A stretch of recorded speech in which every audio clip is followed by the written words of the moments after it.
We have discussed early marriage, an Islamic viewpoint on bulugh and rushd. Essential aspect that we have been dealing with in our paper is why Islam allows early marriage and why, in spite of the fact that much has been written against early marriages, it continues to hold the ground that early marriages can prevent a lot of issues, especially related to sexual licentiousness and incidents of child abuse, evidenced by rampant spread of pedophilia, teenage pregnancies, dumping of illegitimate children in garbage bins, and the like.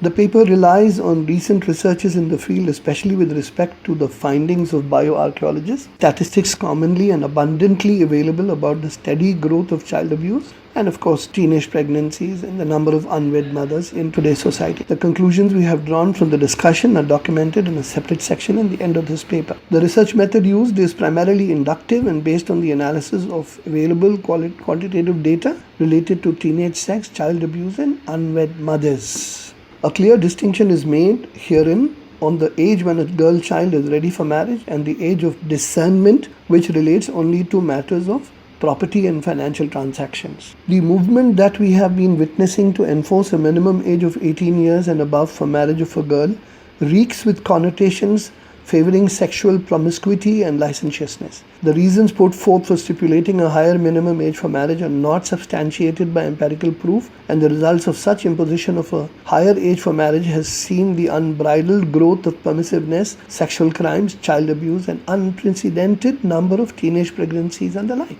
However, in all fairness, the documents put forth by the non-Muslim advocates are listed and presented in full in this paper. Even as a group lobbies for fixing a higher age of marriage, another group of adversaries has been very vocal in their allegation against Islam for what they claim is its promotion of voyeurism and exploitation of children on account of its support for early marriage. This argument too is not based on facts but stems from a deep disdain for Islam and Muslims. Incidentally, even in today's modern westernized societies, early marriage is to be found. To quote our researcher again, in 2014, the Pew Research Center estimated that roughly 57,800 minors, that is individuals under 18, were legally married in the United States.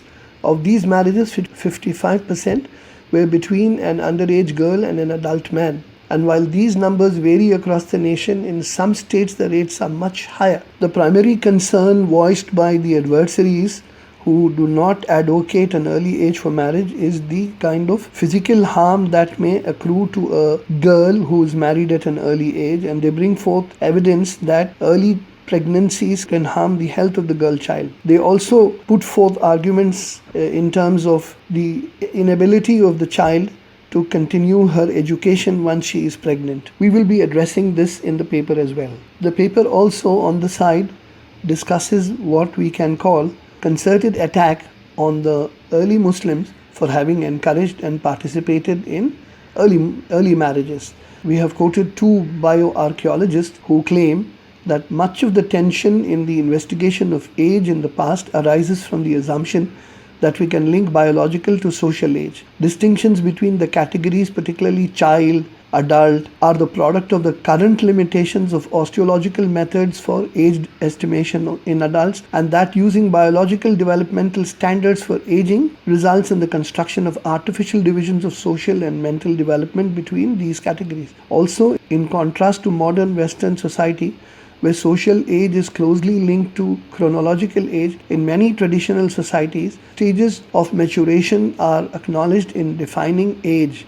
These stages take into account not only the chronological age, but also the skills, personality, and capabilities of the individual. We have brought out the irony where Western society does not approve of children getting married, but they approve of them having intimate relations with people of their same age out of marriage. Now, this is kind of a contradiction in terms. When you can allow a teenage girl to have consensual sex with another person of her same age, why don't you allow her to get married at the same age? We have spent some time in refuting the non-Muslim allegations concerning early pregnancy. The argument has always been that an early pregnancy would lead to health issues in the child if she is younger than 18 years. Now the question is that what is of a greater significance? An early pregnancy of a girl who is officially married and legally married to a person, or an early pregnancy out of wedlock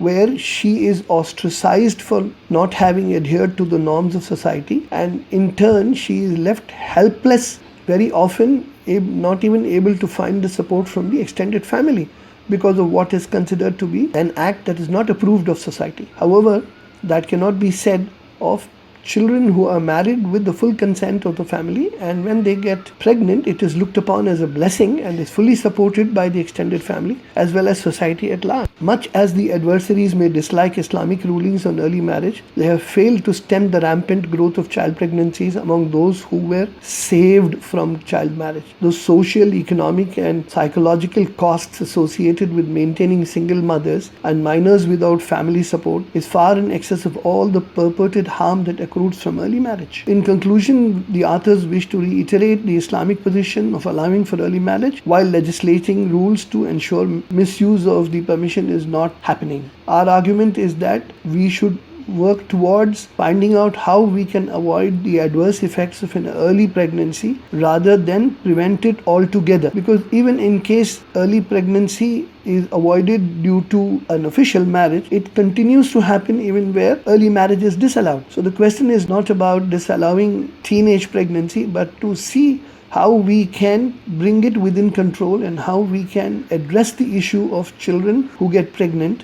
And the medical fraternity should look into aspects like what needs to be done to support such children who get pregnant earlier than the age of 18, rather than dismiss the whole issue altogether. It's like throwing the baby out with the bathwater. So the conclusions are very clear. At no point in history, even until the 20th century, did anyone raise the issue of early marriage being a sign of child abuse or exploitation of the girl child. The sudden cacophony of voices that are being raised against early marriages only betrays a concerted campaign to defame Islam, remnants of a series of insidious attacks launched against the faith and its prophet. We believe that this is another form of Islamophobia, though clothed in the guise of wanting to save the girl child. It is a great insinuation to allege that a father who agrees to marry off his young daughter is doing so for nefarious reasons, and those choosing to marry the young girls are perverts. Similarly, to allege that our scholars were oblivious of what constituted maturity only betrays naivety. The history of our illustrious predecessors shows them to be paragons of virtue and chivalrous to a fault. Last but not the least, the authors recommend that public policy must not be swayed by mere emotional slogans and convoluted arguments put forth by the so-called reputed organizations and personalities. A dispassionate study of historical facts and contemporary statistics must be undertaken so as to arrive at an objective conclusion.